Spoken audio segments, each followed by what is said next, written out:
बिस्मिल्लाहिर्रहमानिर्रहीम। अस्सलाम वालेकुम वरहमतुल्लाहि वबरकातुहू।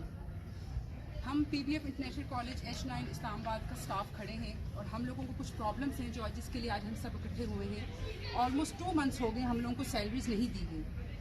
मुझे यहाँ पे 10 ईयर्स हो गए, कभी ऐसा नहीं हो कि हमें सैलरीज टाइम पे रिलीज़ ना की जाए। एक न्यू DB साहब आए हैं रेडियो पाकिस्तान के, जिन्होंने आके कहा है कि आपको सैलरीज नहीं दी जाएंगी। हमारे सारे इन्होंने फंड्स बंद कर दिए हैं। अक्टूबर और नवंबर दोनों महीने की हमें सैलरीज नहीं मिली। हम लोगों के बसेस के फंड्स बंद कर दिए हैं। ऑलमोस्ट 450 स्टूडेंट हमारे स्कूल में पढ़ता है, जो बसेस ना होने की वजह से आज हमारी स्ट्रेंथ 100-150 तक है।